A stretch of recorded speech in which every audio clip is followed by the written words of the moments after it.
Kedatangan Tuhan yang kedua terjadi 2 kali atau 2 tahap.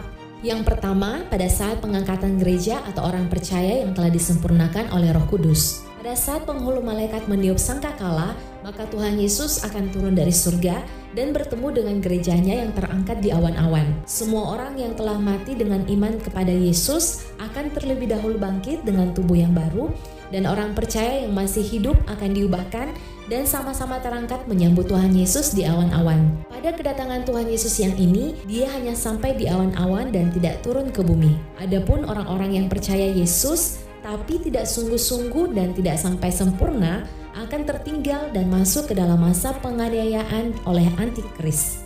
Matius 24 ayat 19. Celaka ibu-ibu yang sedang hamil atau yang menyusukan bayi pada saat itu. Ibu-ibu atau perempuan di sini melambangkan gereja atau orang-orang Kristen, sebab gereja adalah mempelai wanita bagi Kristus. Disebutkan celaka sebab mereka akan masuk dalam masa aniaya antikris. Ibu-ibu yang hamil berbicara tentang gereja atau orang-orang percaya yang belum lahir baru, karena itu disimbolkan wanita hamil. Sedangkan ibu-ibu menyusukan bayi berbicara tentang gereja atau orang percaya yang telah lahir baru, tapi masih kanak-kanak rohani, belum mencapai kedewasaan rohani. Kedua jenis orang Kristen ini akan tertinggal saat Tuhan Yesus datang di awan-awan. Selanjutnya adalah kedatangan Tuhan Yesus yang kedua untuk berperang melawan iblis dan antikris. Setelah 3,5 tahun masa antikris, kedua saksi Allah yang diutus dan dibunuh pada masa antikris akan dibangkitkan dan diangkat kembali ke surga. Wahyu pasal 11. Kemudian Yesus Kristus akan dilantik menjadi Raja segala raja dan Tuhan segala Tuhan. Dan setelah Yesus Kristus dilantik, dia akan turun ke bumi untuk menghancurkan antikris dan membangkitkan orang percaya yang bertahan sampai mati pada masa aniaya antikris. Pada kedatangan Tuhan Yesus ini disebutkan kakinya akan berjejak di Bukit Zaitun dan Bukit Zaitun itu akan terbelah dua dari timur ke barat.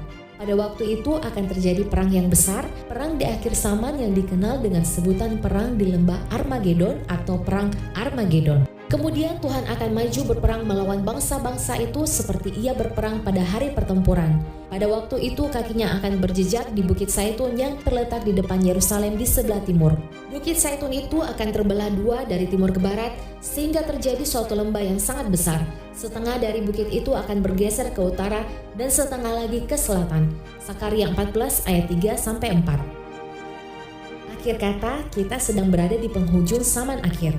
Karena itu tidak ada lagi waktu untuk bersantai dan terlena dengan kehidupan yang ditawarkan oleh dunia saat ini. Saatnya mata dan hati kita berfokus sepenuhnya hanya kepada Yesus Kristus, Tuhan dan Juru Selamat kita yang hidup. Firman Tuhan berkata, tetaplah kerjakan keselamatanmu dengan takut dan gentar.